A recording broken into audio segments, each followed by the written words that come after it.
Welcome to the Grapefully Yours wine show, coming to you from the downtown InsideLowell.com studios right on Merrimack Street in downtown Lowell. I'm Jim Campanini, co-host of the show, with my good friend, the wine butler, Mike Pigeon. Good morning. How you doing today, Mike? I'll tell you, I wish I had some of that wonderful wine you used to drink when you were down in Florida for 4 weeks, enjoying the sun, and not me up here trying to keep my footing on the ice. That's what I could have used then. Yeah, well, you had a key to the wine cellar, but you didn't get in there. You didn't sneak in there. I counted every one of those bottles. I didn't want to trespass. Oh, I know you did. That's why they were all still there. And the big thing was I held off on the new shipments from Bledsoe Winery, from Malone Shadows Winery. I would have scooped one of them. They came in week after because I knew, you would have. Those Bledsoe's wines you have are wonderful. The best thing about being in a wine club is when those new boxes come in. Not the box is nice. You open. They give you the nice cards that describe each wine. It's like Christmas time. And I look at those bottles and I just look at them, and my wife says, "What are you doing on your hands and knees?" I said, "Oh, I'm just enjoying it." They're like babies. They're like babies. Absolutely. So it's February is the delivery month. Of course, I told them to hold them, and it was just as well because the wineries hold them in the east when there's bad weather. Mm-hmm. So they actually set me an alert saying that if the weather is cold enough, they're not going to send them. And that's what they were going to hold them up anyway. But I did send them a note saying I'd be away. And so they came in the first week in March. So when they hold them and then you finally get them, are the bottles still full, or is there maybe a glass missing in each bottle? No, they're still pretty full. So, but we had a lot to report about. But first, let me get this nice announcement out of the way. WellPoint. We're here again at WellPoint Studios. Yes. This Inside Lowell podcast is coming to you from the WellPoint Studios. WellPoint, the only health plan offering healthcare benefits exclusively to Massachusetts GIC members. At WellPoint, your whole health is their whole point. Very well. You think I could get a voiceover job for Disney or something, making those animated movies? We'll see what we can do. What animal do you think I'd be good for? A zebra. Why a zebra? A lot of different stripes. All right. We got Teddy Panos, our producer in the corner. Good morning, Teddy. How you doing today? Guys. Did you say good morning? I said good morning. Tip of the hat. A happy St. Patty's Day upcoming to Mr. That's coming up. Okay. Teddy O'Panis. We got a lot to touch up, to get caught up on, but Mike and I, last week, we took the train from Lowell, which was always a nice take, right into Boston. But we went to a new venue for wine tasting. Usually we go to the city winery, which is close by. We could walk, or we head up to Newbury Street. There's a couple of places we went up there. But this was in South Boston at the Arts and Humanity building, and all it is dedicated to the arts. Artists have there. They do shows. They do wine tastings. And I tell you, I haven't been to South Boston in years. Me neither. Yeah. And it was really a treat because the place is all built up or all rehabbed. All those, you see the movies, apartment buildings and stuff. This was a brand new building.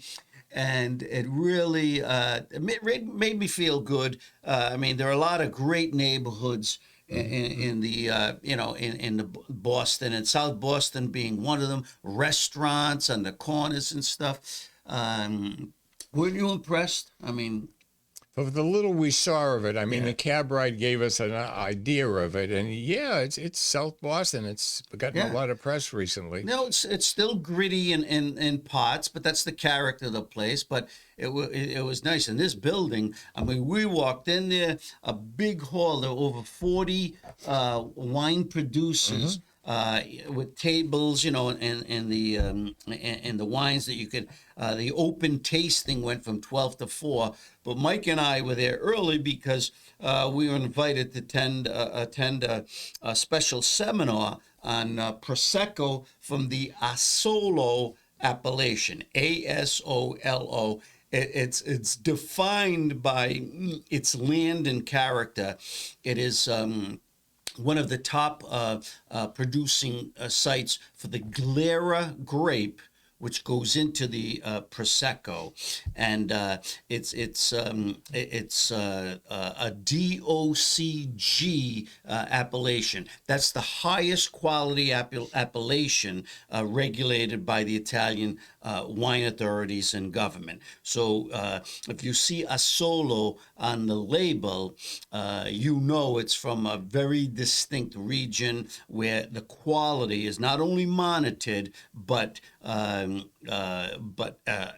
exceeded every year. And you know, one of the things when the season starts, you know, you can drink a Prosecco all year round, but Kirkland Brands has its own Asolo Prosecco, which is a DOCG regulated wine from Kirkland. You know, Kirkland is the brand for Costco.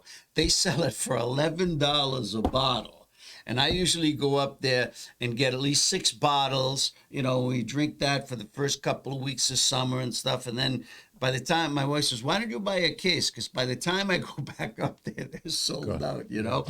But it's outstanding value for the wine. And but what did you think of that seminar and those Proseccos that we had? There was a great range in there. Yeah, very enlightening. And it's nice, a beautiful white tablecloth. They give you the semicircle of 6 glasses with 6 different Proseccos.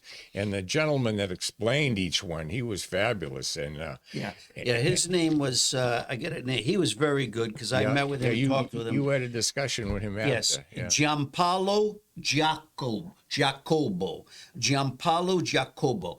And he was very steady. He didn't talk down to you. He just told you about the greatness of Prosecco. Naturally, he's promoting it, but he answered all the questions. And very interesting, as was the little workshop we had after the wine tasting with the wine from Abruzzi.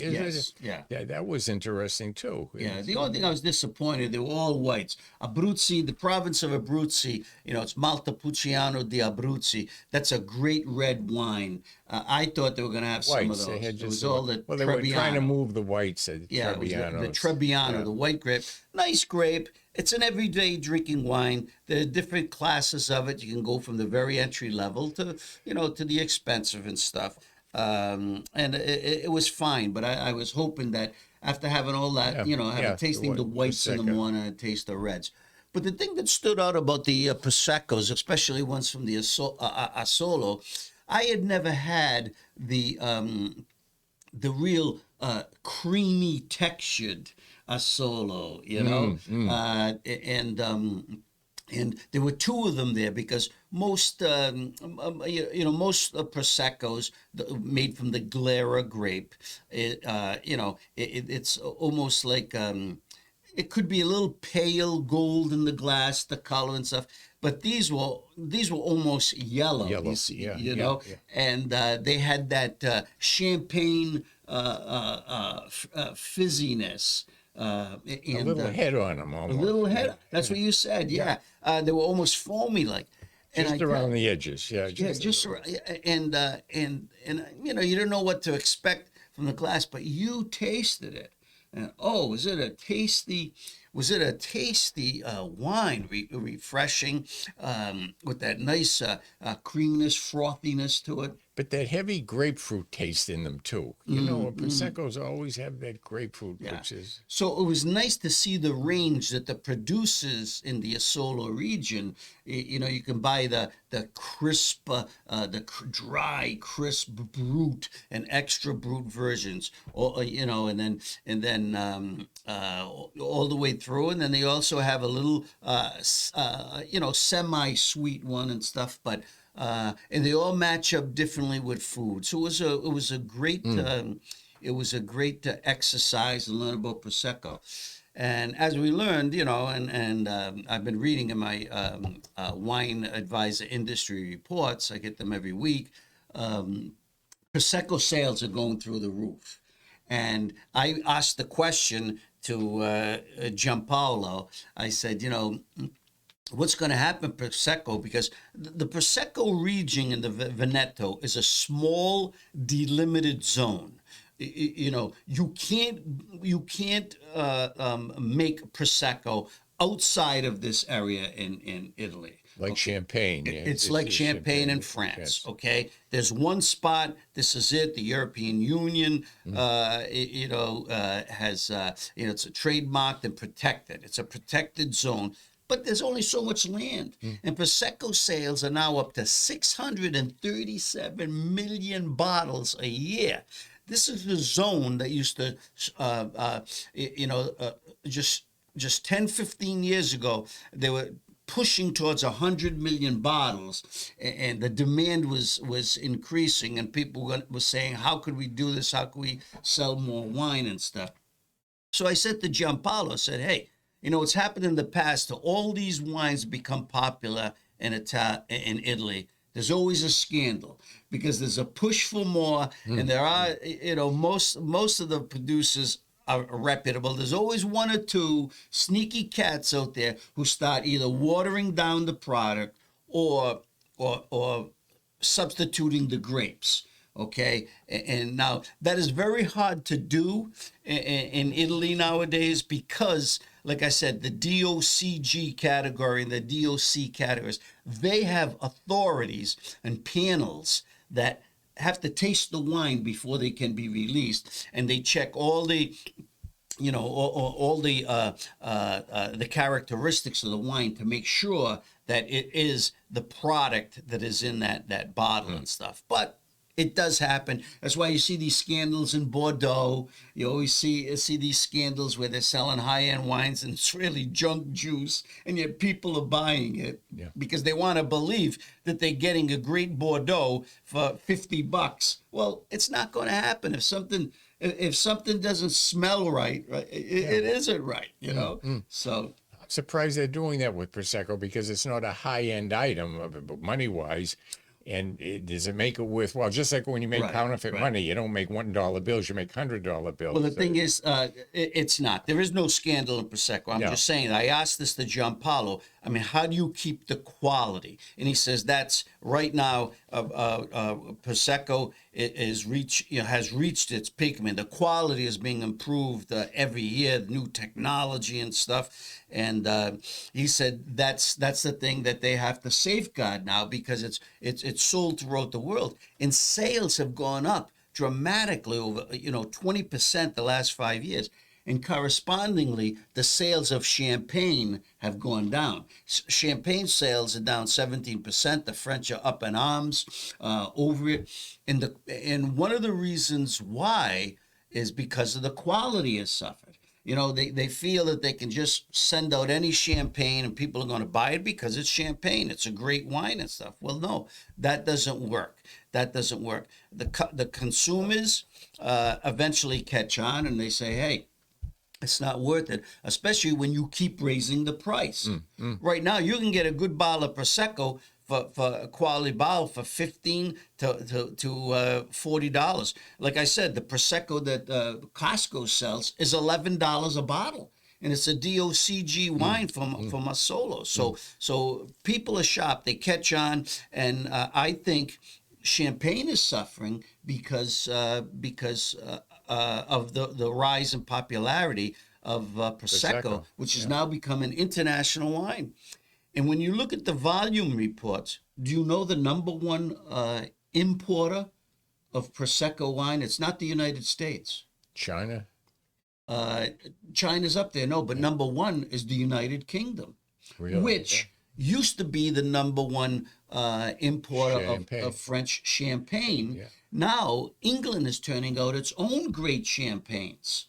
Okay, so a lot of people are reverting to buying the English champagnes, which are very, very good because they have those same limestone soils that start from the Dover Cliffs that go under the Atlantic and come up in the Champagne region, which gives the nutrients, the character, that chalkiness that the French champagnes have. Well, they got it in England. They're growing it right there. So So anyway, we had a great time. Prosecco is such a great drink, and now these different styles of Prosecco go with all different kinds of foods. And as Gianpaolo was telling us, you know, the Italians now, it's no longer just a sit down drink to relax at the end of the day or with appetizers. They're drinking it throughout the meal. They're having it with pasta dishes and even meats because they have they have different proseccos with different textures, and plus now they have that rosé prosecco, which is made from a combination of Glera and Pinot Noir. Right. So it's a different thing. So I'm going to be writing something because I did meet two very, very good small producers of Italian wines who were looking for importers and stuff. And you know, the wine market is saturated now. There's just so much wine out there and labels and stuff. At that wine tasting we went to, there were 51 wineries from Italy, and each winery at that table had between 4 and 6, 7 bottles of wine. So multiply the bottles of wine. Yeah. We could go table to table and see wines we never heard of before. I mean, I haven't. You more in touch, but unbelievable the amount of wines. And too many. And so the problem for these small wineries, and most of them would be classified in America as boutique wineries, because they produce 10,000 or less bottles of wine, which it's good that they focus on the wines. They're farmers, okay? Like I met a couple. They have olives, animals. They're still farmers, but they've had vineyards, 30 to 50 years old. They used to make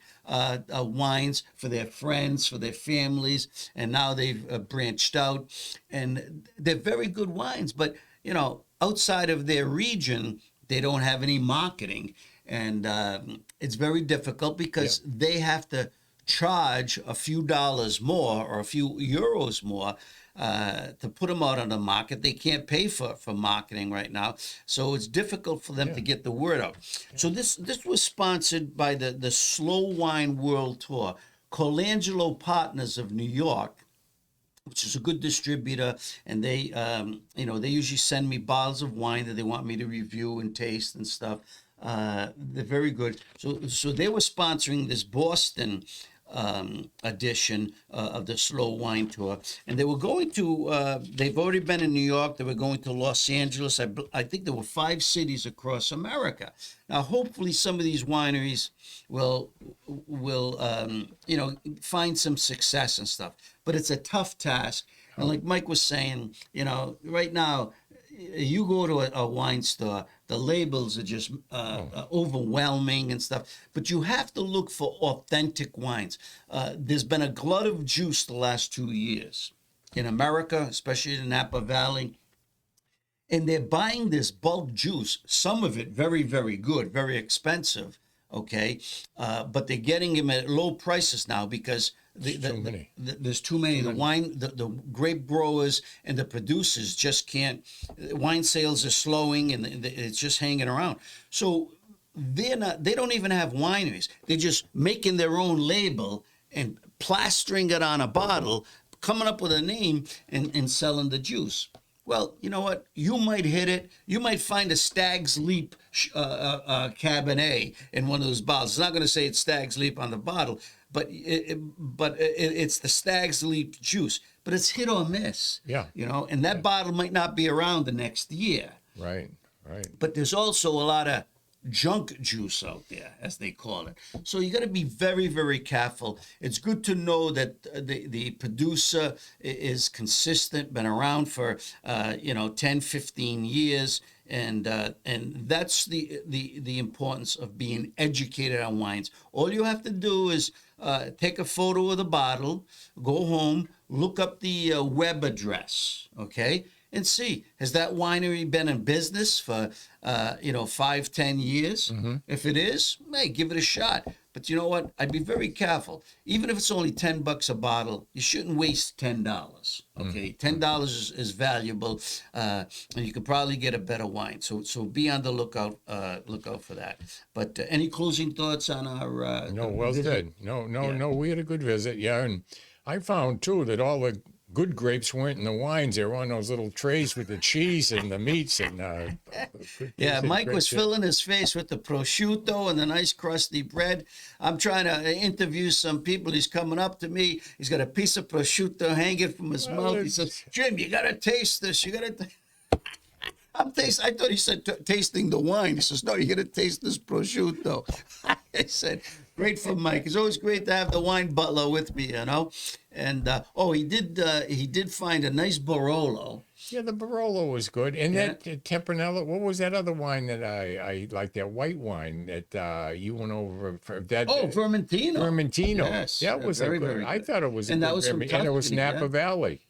Oh, that was Neil. Yes. Yeah. Oh, he was one of the few U.S. producers. Only there. about out Yeah, of 51, what a there were great like Neil. 5 U.S. Neil Winery, and I met him, Mark Neil. Yeah. Classy guy. He's been around. He's been a pioneer and of innovation, and it was nice to meet him. But yeah, he does a lot of these Bordeaux grapes in Napa.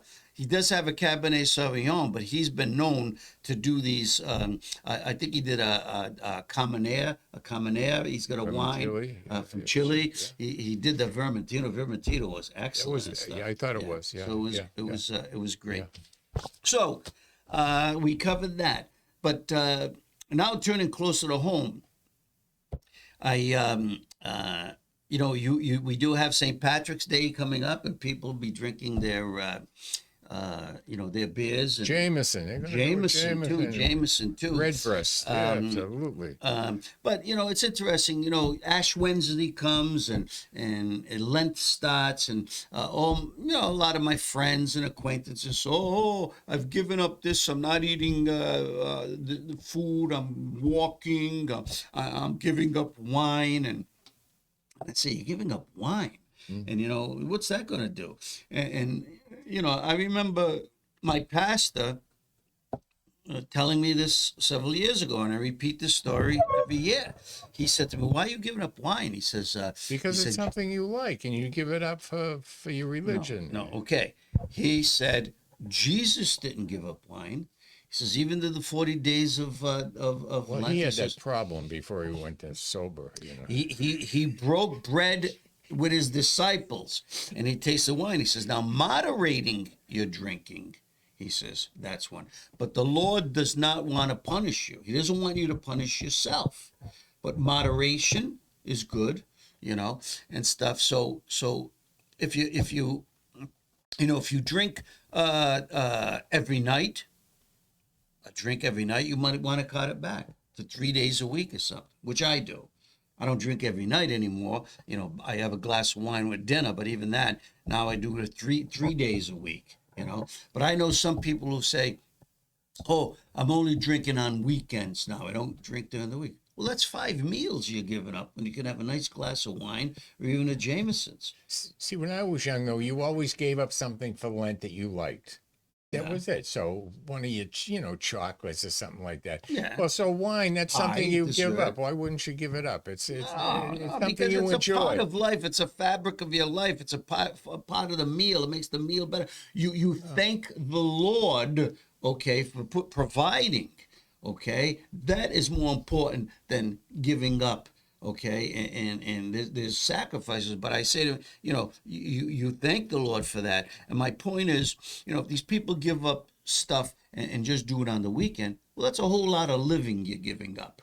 Okay, you just don't live for the weekend. Well, come to next Christmas in the Feast of the Seven Fishes. I want you to cut down to 6, just to show them that you can nut and fully eat. So one of the wines I found, okay, in my recent excursion to Costco, okay, and this was before I went to Florida, because I saw it came in. I always look forward to the Kirkland brand Pinot Noir. Always sells out. They sell it for less than, I think it's like $14.99. And it's from the Russian River Valley, which is a cool site in Sonoma County, which produces some of California's top Pinot Noirs because of the cool climate, the Russian River Valley, and it's most of the Pinot Noir vineyards are along the coast there, where they get the moderating temperatures and winds, or the sea breeze and stuff. So I mean, you've seen the prices of Pinot Noir now from Oregon, everything. California. Okay, I mean, $68-$68 a bottle. in wines that we used to buy 10, 15 years ago, you know, they were below 20, then they've crept up, and now it's almost like they're unreachable. You know, I mean, I wouldn't pay $50. I would pay $50, but only for a rare occasion, for a Pinot Noir, even though it's a great grape, a great wine. So you got to be strategic about it and stuff. Now, this is not a great Pinot Noir, okay, and that you know, and that category of great California Pinot Noirs, Oregon Pinot Noirs, but it's a good drinking Pinot Noir for everyday drinking. But I had it last night. Mary Lee made a nice pork loin. And she made the red potatoes, The bliss potatoes, bliss potatoes, and fried them a little in the pan, you know, and stuff. And I said, "Come on, why don't you try this Pinot Noir?" And I tell you, Yep. Yeah, you've always pushed the Kirkland brand, and you were the one that told me about it, and it's got a good reputation. oh yeah, It's got a good and for the reputation. price and everything. Like I said, the problem is when Costco puts it out, you gotta go up there. That's why I tell people, Goes quick. join up with their newsletter, which they'll send you alerts. And then, you know, if you go to Costco monthly, I don't know how you shop if you're a member, but I usually go twice a month just to see what they have and what they're bringing in. And I was lucky to get 6 bottles of this. We opened it, like I said, last night. Now that we're back from Florida, but the fragrance, the nose of roses, rose petals, and look at that nice color, that nice ruby hues in there and stuff. What do you think? What did it taste? Oh, you know me, fine by me. It's either a thumbs up or a thumbs down. That's a thumbs up. I can't explain the wines like you do, but that's a nice Pinot Noir. And, no problem with and that. I like a Pinot Noir that has those nice contrasts. You know, it starts out with that nice sweet cherry, then it goes to that sour cherry. Yes. And plum. I tell you, for the put. price, I mean, you know, for under $15 a bottle, you can't go wrong. No. And another good one that we've always liked and touted, you know, La Crema. Not, you know, You told me you can never go wrong with La Crema, and I've stuck with that brand since you told me. And I say, you know, it's right. The price is good. The wine is good. yeah. And I like La Crema because they have different tiers. You know, you can still get it on sale sometimes in different places. You know, for you know, $18 a bottle now, you know, and then they 22, 26. They've got some great wines, but they've got great step ups, you know, and from different areas and stuff. But Costco, boy, they hit it out of the park because they buy this juice from renowned grape growers in the region, and they have their own winemakers, and usually the winemakers are local. So you might get a winemaker from one of the best houses who on the side is making the wine for Costco.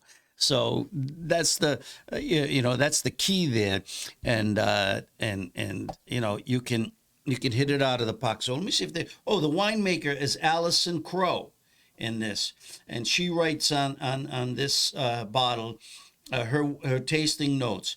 A core of dark cherry, pomegranate, and raspberry combines with vanilla, brioche, and warm spice notes, leading into a rich, complex mouthfeel, followed by a long, smooth finish. Okay, she's promoting the wine. She's got a lot in there, and that. But I think she's hit a home run with this bottle, and this is the 2023, so it's fresh, and it's worth picking up a bottle. Yeah. I would say so, huh? Good one. I like it. Yeah. It's got a beautiful finish too. It doesn't fade. Nice. So give it a shot.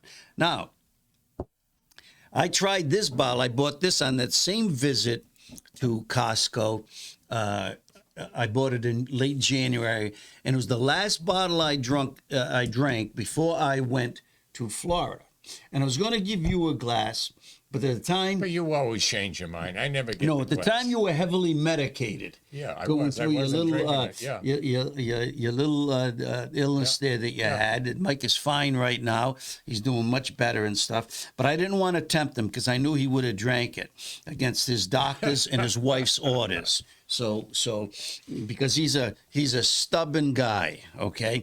But anyway, I drank this, but I saw this, and it was selling for $15.99 at Costco, and had a 92-point rating. Okay, points are a guide. Okay, but I said, let me check this out. I looked it up on my phone on a couple of tracking services that I employ, and I couldn't believe it. The bottle regularly sells for $29 a bottle, and 𝐒𝐥𝐿 magazine every year has a best of South America premium red blends. They do like a special in their magazine, 𝐒𝐿 magazine. They highlight the best. Okay, well, this was selected as one of the best premium blends in Chile, and it's 5 varietals. Over 70% Cabernet Sauvignon, but it also has 5 grapes in there. That's a five grape blend. It also has Cabernet, okay, Petit Verdot, Cabernet Franc, Syrah, and Cabernet Franc. Yeah. Yes, and I tasted it. Well, it was one of the smoothest, exciting Chilean wines I've ever had. It's called Sideral, Sideral, which in Latin means constellation, and the name comes from the I want to pronounce this right, the Cachapol Andes Valley region. Okay, so these Andes mountains, very, very, the elevation, very, very high, and it has some of the most beautiful night skies views in the world. You can see all the constellations at certain points in the Andes and stuff. So they named this what amounts to constellation in Latin, Sideral. Well, I was blown away by the wine for $15.99. This is the 2021. It's been around for almost, I think it was like, I went back in the vintages. I think it had 8 vintages, okay? And every year it's gotten better, the grapes and everything, the quality. So it was big on the blackberry, blue, black and the blue fruits and stuff. But I couldn't believe the smoothness, the elegance, and it gets 14 months, and it's aged 14 months in oak. But oh man, feel that. And you were blown away by this? I was blown away. I guess I won't get the chance to be blown away because the clock is still in the bottle. Well, at the Teddy? time, I only bought. Is still in the bottle. I didn't know what I was buying, and so I bought 2 bottles. One that I wanted to try, and then one that I wanted to share with some good friends. More important than the wine bottle. And stuff. Yeah, No. So I saved this for the wine butler, and we can have this now that you're 100% better. But now, Carmenere, wasn't that mistaken for Merlot once upon a time? that's right. Yeah, in France. Yes. So does it have the same smoothing qualities of the Merlot that calms all those other? So maybe that's why you liked it so much too, with that grape in there. Because Cabernet Franc is kind of A more structured grape, Yes, a heavier and grape. Cabernet Franc, and just like Cabernet Sauvignon, they have that green bitter taste when they're too young and stuff. So this is a 2021 this version, so it's been aging, but you're right. The common area would smooth that out, the taste, and also putting it in the I don't know if it was French oak or American oak, the barrels or barriques. That would also make it, smooth out the tannin, so it's not that harshness and stuff. But it showed no effects of being harsh or having any of that uneven taste. Sideral. Is that pronounced Sideral? Yes, very good. But I just want to write now the person in decanter I tracked down, and this ages well. They put a drinking window of 2024 to 2034 on this bottle, and the wine experts who tasted it for Decanter magazine all said that it will improve with age. But one of the experts who reviewed it is Julie Shepard, okay, and she did this review in November of 2023, okay, and she said this was a product of a cool vintage. So it took a little longer for the grapes to mature, but at least they, when it gets too sunny, they mature too quickly, and their phenols get out of balance, whether it's too acidic or too much alcohol and stuff. I think this is 14.5% alcohol. I saw that. So that's a To big me, alcohol. that's very inviting. So she wrote, the Sideral has lively, inviting aromas of spicy blackberries. I agree. Vibrant red fruit gives way to rich, concentrated palate with fine tannins. Layered with plum, there's this sour cherry again, blackberries, and dusty cassis notes. Well, with 5 different grapes, I can see why he's got all those different. Will improve with age, and I tell you, for the money, $15.95, and that it was selling for half its regular price. Yeah. So here's a wine that all I can think of is, they have had some wet vintages. In Chile, the last couple of years, you got to be careful what you buy. This past year, 2024 was really good. It looks like they're making comebacks. 2021 was one of those, semi-difficult years, but like this wine, they hit a home run with. Okay, they hit a home run with this wine, and I mean, if you can grab this for $15.99, you'd be blown away. It's an outstanding wine. You're giving that high marks for you. Yeah, for you I even. think. That's high And you marks. know what? These are the type of wines that when they mature, they show up on the Wine Spectator, Value Wine of the Year. They usually do that, Top 100. This has all the qualities in my mind, and I've tasted a lot of wines, and sometimes I've hit it. I said, wow, we tasted that wine. It showed up on Wine Spectator's list. And this is one of those wines that should not be overlooked.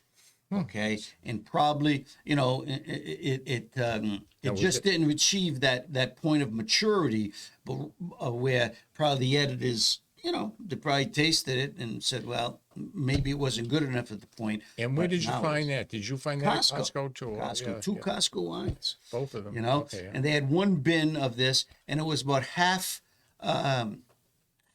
full at the time. This was the last week in January, so I wonder if it's still there. But people were snapping it up.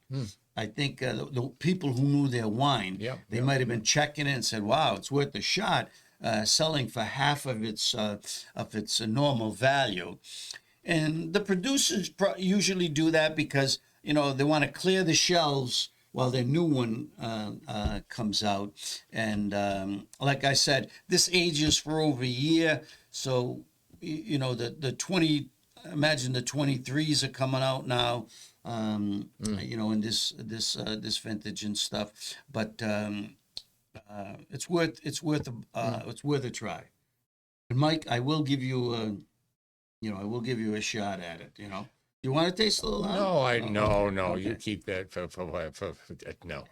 But I figure we'll have it on a nice. The weather's getting a little better. We'll I'm have sure it when we get out on the deck, there'll be room we'll for have a that. little cheese with it and stuff like that. But I did taste it, and at the end of January, the wine goddess thought it was very, very good. The wines always taste better on your deck or down in the pergola. Anyway. Yeah, so we'll do that. So what else is coming up? Anything else coming up? Well, you know, we have those Portuguese wines in Boston. I don't know. That's coming up in April. In April. Yeah. Is that at the City Winery? We'll have to check. I'm not sure. Yeah. So we've been invited to another a